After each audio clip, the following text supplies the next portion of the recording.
The last signal. The emergency klaxons wailed throughout Outpost Helios 7 for the third straight day. Red warning lights cast eerie shadows across the station's command center as Dr. Elena Reyes wiped sweat from her brow and continued working frantically at her console. The outpost's shields were failing, down to 27%, and dropping steadily as the Vrax bombardment intensified. Status report. Commander Jackson barked, his normally composed demeanor frayed after 72 hours without sleep. Elena didn't look up from her station. Main power grid is operating at 31% capacity. Life support systems on backup. Communication array is. A violent explosion rocked the outpost, knocking several technicians from their seats. Communication array is gone, sir. Jackson's face hardened. So that's it then. No way to call for help. Outpost Helios 7 had been established as a peaceful research station on the edge of the Orion Spur, far from the safety of Earth's central defense perimeter. They had a small security detail and basic defensive systems, enough to handle pirates or small raiding parties, but nothing that could withstand the full might of a Vrax armada. The Vrax had appeared without warning 3 days ago, 15 ships strong, their distinctive crescent-shaped vessels immediately opening fire on the outpost. No demands, no communication attempts, just immediate, relentless aggression. "We still have the emergency shuttle bay," Security Chief Rivera said, checking the tactical display. "If we evacuate now, we might get 30% of our people out before they target the launchers." Jackson shook his head. The Vrax would hunt down the shuttles one by one. We'd just be postponing the inevitable. Elena tuned out the increasingly desperate conversation. Something nagged at the edges of her memory, an old file she discovered while cataloging artifacts in the outpost's archives. The planet they orbited, Helios 7, had been charted over 2 centuries ago, during humanity's first expansion wave. The outpost itself was relatively new, but it had been built upon the ruins of some previous installation. "Commander," she said suddenly, "I need to check something in the archives." "It might be important." Jackson gave her a tired nod. "Make it quick, Doctor. I don't think we have much time left." Elena raced through the dimly lit corridors of the research wing, passing frightened colleagues huddled together and medical staff tending to the wounded. Another explosion shook the station, more violent than the last. The shields wouldn't hold much longer. The archives were located in the deepest part of the outpost, a reinforced chamber designed to protect humanity's most valuable discoveries. Elena's security clearance granted her access, and she immediately headed for Storage Section D7, where unusual artifacts awaiting classification were kept. There, behind a protective case marked with warnings about unknown technology, sat the device she remembered. It was unlike anything humans had created. A metallic sphere about the size of a grapefruit, covered in shifting, iridescent patterns that seemed to change as she watched them. When she'd first discovered it, she'd reported it as standard protocol required. But with so many other priorities, it had been left for future study. Something about those shifting patterns reminded her of old communication matrices. Could it be? Another blast rocked the station, and the lights flickered ominously. Elena made her decision. She removed the sphere from its case, feeling an unexpected warmth pulse through her hands as she touched it. The pattern seemed to glow brighter at her contact. "Dr. Rice to Commander Jackson," she called over her comm. "I'm bringing something to the command center. It might be our last chance." When Elena returned to the command center, chaos had taken hold. Multiple systems were failing across the outpost, and the tactical display showed Vrax landing crafts approaching, ground troops preparing to board. "We have maybe 20 minutes before they breach the main hull," Rivera reported grimly. Elena placed the sphere on the central console. "I think this is a communication device, sir.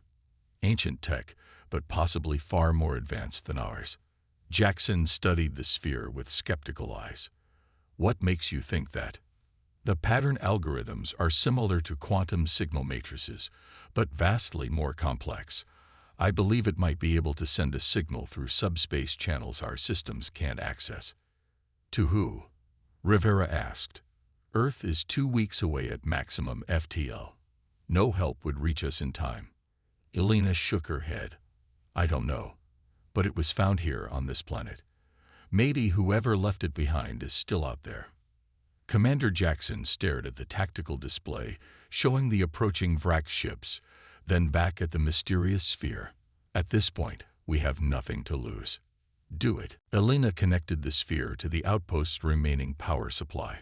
To her surprise, the device accepted the connection, its patterns shifting more rapidly as energy flowed into it. She began typing commands into her console, attempting to initialize what she believed was a transmission protocol. The sphere suddenly grew warmer, the patterns pulsing with increasing intensity. Symbols unlike any human language began appearing on Elena's screen. Complex, shifting glyphs that somehow felt familiar despite their alienness. It's gathering data, she reported, watching in fascination. Information about our location, the Vrax attack, our situation. Can you control where it sends the signal? Jackson asked. No. It seems to have its own targeting parameters. Elena's fingers flew across the console as she worked to understand the device's operation. But it's definitely preparing to transmit. The sphere began to rise, hovering inches above the console. The command center lights dimmed as the device drew more power, its glow increasing until everyone had to shield their eyes. Then, with a pulse of energy that momentarily disabled every system in the command center, the sphere emitted a signal, a complex pattern of energy that bypassed normal communication channels and rippled outward through space in ways that defied conventional physics. For a moment, everything went silent. Then the emergency systems reactivated, bathing the command center in red light once more. The sphere had fallen back to the console, its patterns now slow and subdued. Did it work? Jackson asked. Elena checked her readings. The signal went out, but I can't tell where it went or who might have received it. Rivera's console beeped urgently. No time to worry about that now. Vrax breaching pods detected. They're boarding the station. Commander Jackson drew his sidearm. All personnel, fall back to emergency bunkers. Security teams to defensive positions. We hold them off as long as we can. He looked at Elena. Bring the sphere. If your mystery signal somehow worked, we need to stay alive long enough for help to arrive. The next 12 hours were a nightmare of running battles through the corridors of Outpost Helios 7. The Vrax were ruthlessly efficient, tall, chitinous beings with 4 arms and compound eyes that gave them superior awareness in combat. Their exoskeletons provided natural armor, and their weapons fired crystalline projectiles that shattered on impact, sending razor-sharp fragments tearing through human flesh. The outpost's security teams fought bravely, but they were outmatched and outgunned. One by one, the station's sections fell to the invaders. The survivors, approximately 200 of the original 500 personnel, retreated to the emergency bunkers deep within the research level. Commander Jackson had been killed leading a rearguard action to buy time for civilian staff to reach safety. Rivera was now in command, sporting a makeshift bandage around his upper arm, where a Vrax crystal shard had torn through muscle. We've sealed all access points, he reported grimly. Life support is functioning on internal power. We have rations for maybe 2 weeks if we stretch them. Elena sat in a corner of the main bunker, the sphere clutched in her hands. It had remained dormant since sending its signal, but she couldn't shake the feeling that it was still active somehow, still processing. Do you really think help is coming? Asked Dr. Farhad, one of the senior researchers, as he sat beside her. Elena looked at the sphere. I don't know, but whatever this thing is, it's far beyond our technology. Someone made it, and someone left it here for a reason. The Vrax will break through eventually, Farhad said quietly. They always do. No outpost has ever survived a full-scale Vrax attack. There's always a first time, Elena replied, though she didn't feel the confidence she tried to project. Hours passed. The survivors huddled together in the bunkers, listening to the occasional sounds of Vrax forces attempting to breach their shelter. Rivera organized the remaining security personnel into shifts, guarding the main access points with the few weapons they had left. Elena dozed fitfully, the sphere never leaving her possession. She was awakened by an unusual vibration, not from the sphere, but from the entire bunker. The floor trembled beneath them, and a low, rumbling sound penetrated even the thick walls of their shelter. Seismic activity, someone asked nervously. Rivera shook his head, checking the limited sensor data still available to them. No, this is different. He stopped, staring at his screen. Something massive just entered the system. Multiple objects, too big to be standard ships. Elena felt the sphere grow warmer in her hands. Its patterns had begun to shift again, faster now, almost excited. "The signal," she whispered. Someone heard it. The bunker's emergency communication system crackled to life unexpectedly. A voice spoke, human, but with an unusual cadence and accent none of them recognized. "Outpost Helios 7. This is Admiral Kaido Nakamura of the Terran Armada Vanguard. We have received your distress signal and have arrived to render assistance. Please confirm survival status." Stunned silence filled the bunker. There was no Terran Armada in Earth's fleet composition. Everyone knew the United Earth Defense Force was humanity's only military organization. Rivera approached the comm system cautiously. "This is Security Chief Rivera of Research Outpost Helios 7. We have approximately 200 survivors sheltered in emergency bunkers. The station has been overrun by Vrax forces. Who exactly are you?" There was a pause before the response came. "We are the guardians of humanity, awakened from our long sleep by the ancient beacon you activated. Stand by, Chief Rivera.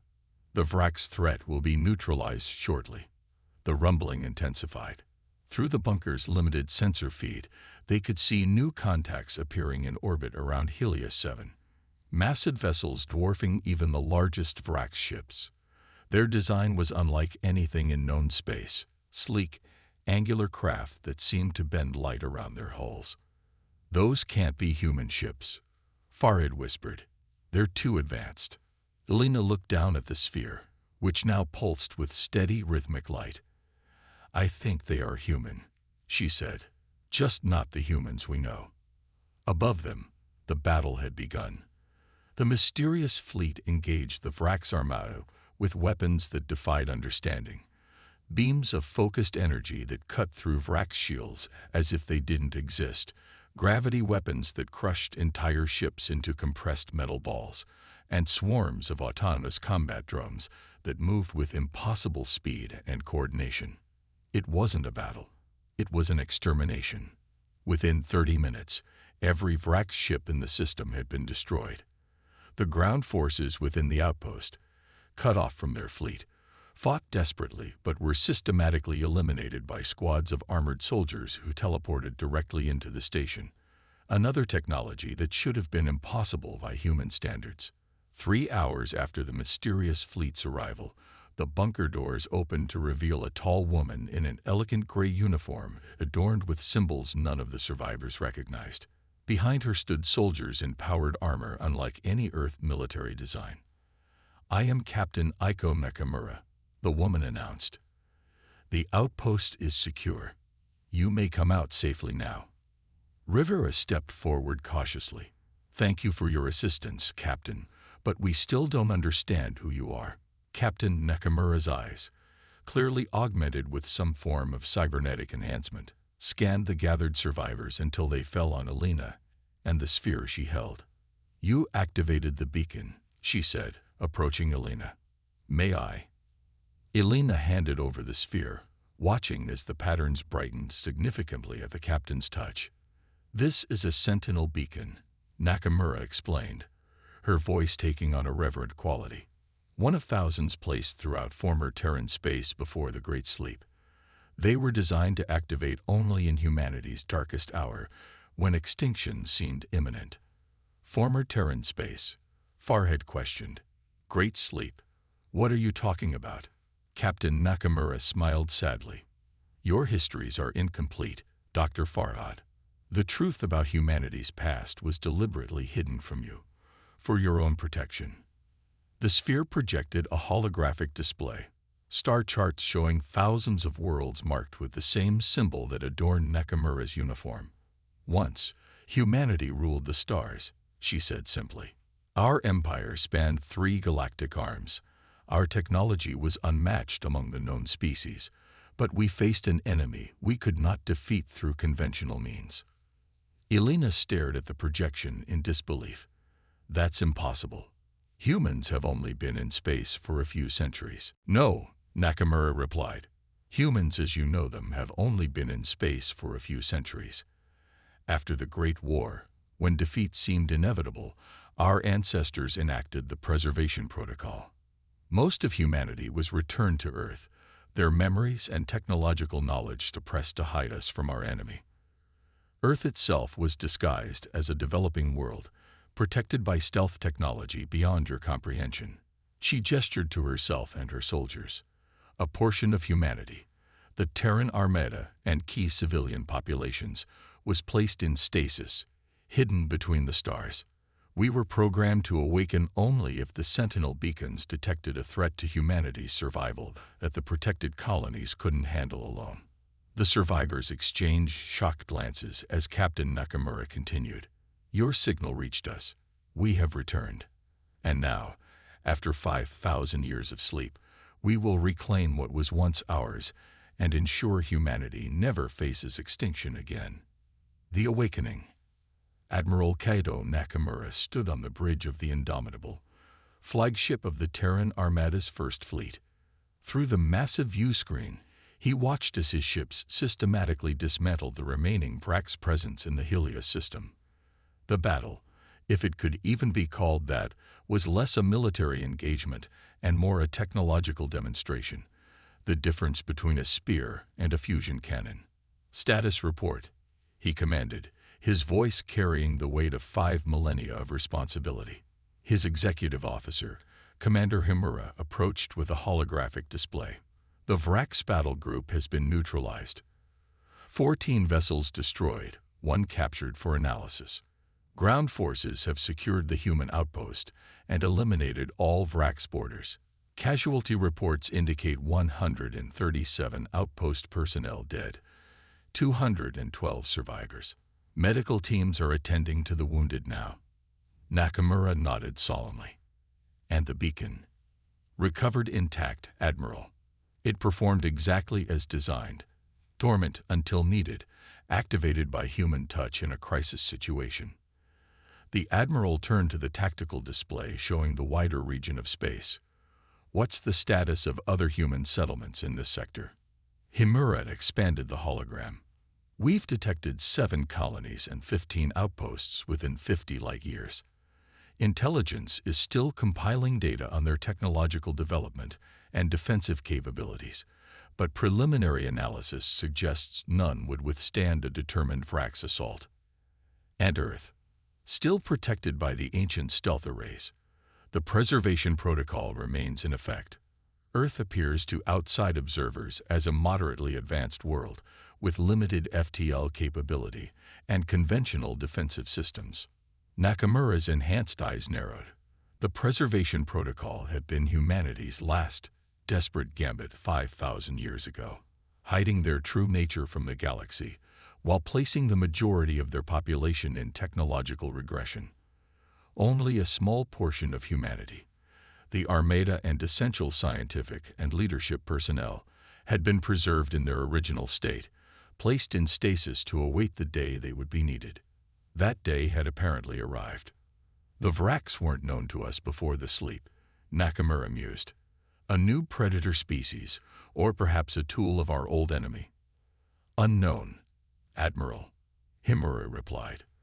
But their targeting of human settlements appears deliberate rather than opportunistic. They bypass more resource-rich systems to specifically attack human outposts. Someone remembers us, even if we tried to make the galaxy forget. Nakamura's voice hardened. Prepare a delegation. I will speak with the survivors personally. In the medical bay of Outpost Helios 7, Elena watched in amazement as Terran Armada doctors treated the wounded with technology that bordered on miraculous. Broken bones mended in minutes under the influence of regeneration fields. Torn flesh knitted itself together when touched by instruments that emitted soft blue light. Even those with critical injuries were stabilized and healing rapidly. "Your medical technology is incredible," she said to Dr. Yumi Tanaka, who appeared to be the chief medical officer. Tanaka smiled as she adjusted a device attached to a researcher's shattered leg. "This is fairly standard field equipment. Our primary medical facilities could regrow limbs or organs if necessary." Elena shook her head in wonder. "Why don't we have any of this? If we're all human, why was this knowledge kept from us?" Before Tanaka could answer, the medical bay doors opened to admit a distinguished man in an ornate uniform. Everyone in Terran Armada uniforms immediately stood at attention. "Admiral on deck," someone announced. "At ease," the man said, his voice matching the one Elena had heard over the communication system. "I am Admiral Kaido Nakamura. I wish to speak with those in charge of this outpost." Rivera stepped forward from where he'd been having his wounded arm treated. "Security Chief Rivera, sir. Acting commander since we lost Commander Jackson in the attack." Nakamura nodded respectfully. "Your people fought bravely against impossible odds. Commander Jackson's sacrifice will be honored." His gaze moved to Elena. "And you must be Dr. Reyes, the one who found and activated the Sentinel beacon." Elena nodded, surprised he knew her name. "It was a desperate gamble, Admiral. We had no idea what it would do. And yet you recognized its importance. That shows remarkable intuition." Nakamura gestured toward the exit. "Perhaps we should continue this conversation somewhere more appropriate. Your senior staff is welcome to join us." They relocated to the outpost conference room, now cleared of debris from the battle. Holographic displays had been set up by Terran personnel, showing star charts and historical data unlike anything Elena had seen before. Once they were seated, Nakamura began. "What I'm about to share with you contradicts everything you've been taught about human history. 5,000 years ago, humanity wasn't confined to Earth. We had colonized thousands of worlds across multiple galactic regions. Our technology was unmatched, our civilization at its zenith."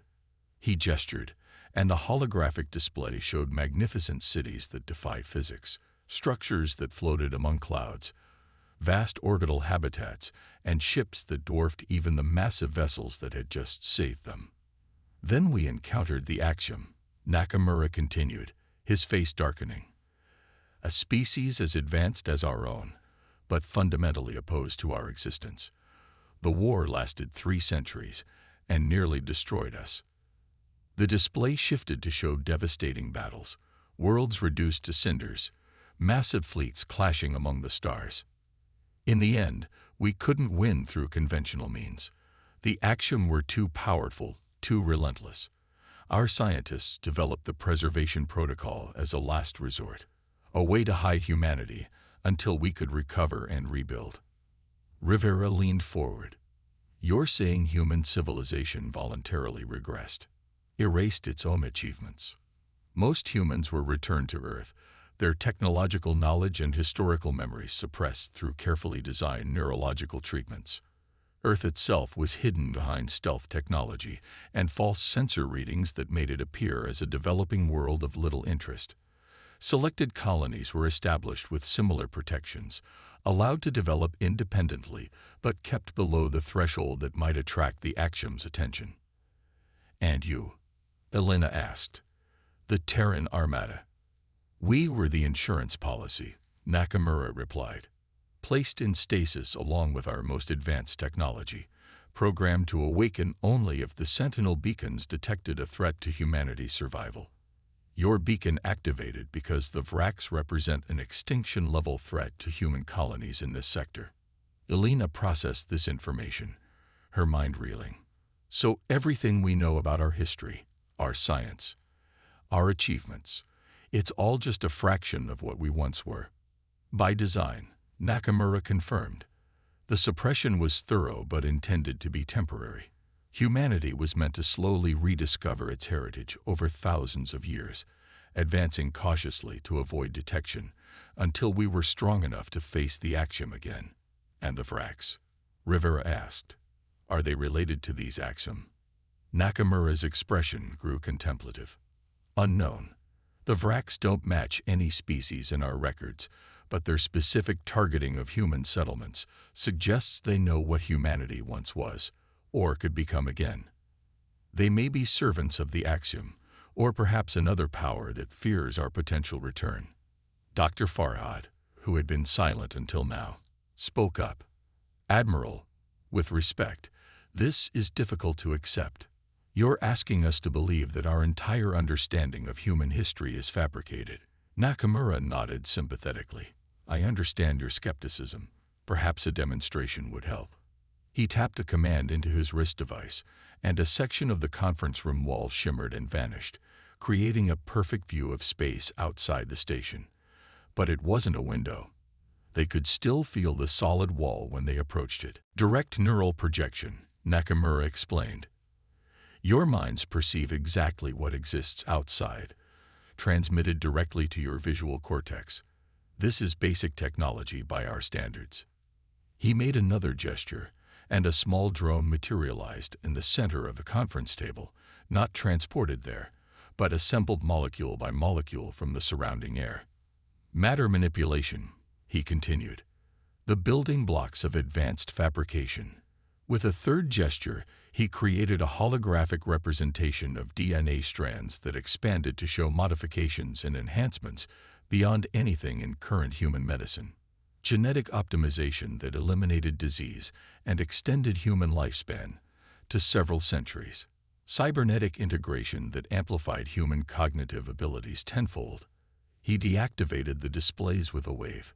This was humanity at its peak. This is what we can be again. Silence fell over the room as the outpost personnel struggled to process the implications. Their entire understanding of human history and potential had been upended in a matter of hours. Alina was the first to find her voice again. So what happens now? Do you reintegrate us into your society? Restore our lost knowledge? That decision is complex, Nakamura replied. The Vrax threat must be addressed first. They've been systematically targeting human outposts, which suggests they're aware of humanity's suppressed potential. If they've discovered this, others may have as well, possibly including the axiom. He stood and walked to the holographic display, expanding it to show the wider region of space. For now, the Terran Armada will establish a defensive perimeter around all human settlements in this sector. We'll provide upgraded defensive technologies to your outposts and colonies, nothing that would attract undue attention, but enough to repel future Vrax incursions. And long-term? Rivera asked. The preservation protocol was never meant to be permanent, Nakamura said.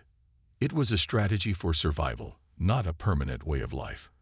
Our awakening marks the beginning of humanity's restoration, a careful, measured reclamation of our heritage and our rightful place among the stars. Over the next several days, Alina worked closely with the Terran technical teams as they upgraded Outpost Helios 7 systems. The improvements were remarkable.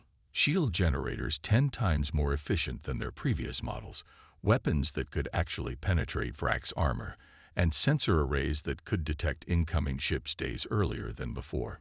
Yet Nakamura had been careful to ensure the upgrades remained within certain technological parameters, advanced enough to protect the outpost, but not so advanced as to attract unwanted attention from other species who might recognize the true nature of the technology. It's a balancing act, explained Lieutenant Commander Sato, who headed the technical team. Too primitive, and you remain vulnerable.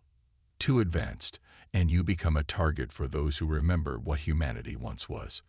Alina examined the schematics for the new shield generators.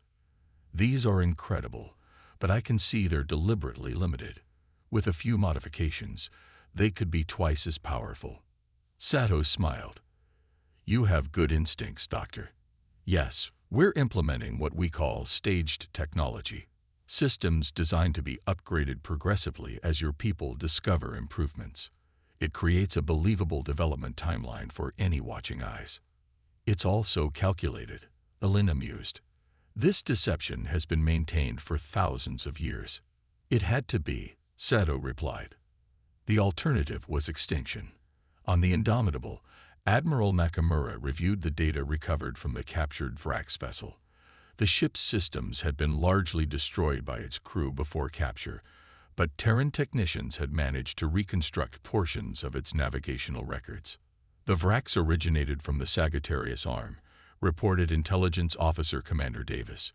They appear to be a relatively young species, achieving FTL capability only within the last 5 centuries. However, their expansion has been aggressive and primarily focused on regions with human presence. Coincidence? Nakamura asked, though his tone suggested he already knew the answer. Unlikely, Admiral. We found references in their tactical databases to something called the sleeping giants. The linguistic analysis suggests they're referring to humans, specifically to the potential restoration of ancient human power. Nakamura's enhanced eyes narrowed. They fear what we might become again. Yes, sir. And there's something else. Davis hesitated. Some of the Vrax communication protocols show distinctive patterns that resemble Axiom encryption methods.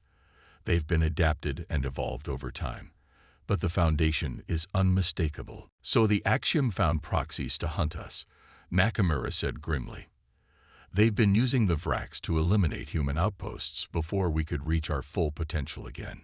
It appears so, Admiral. Nakamura stood, looking out at the stars visible through the bridge viewport. This changes our timeline.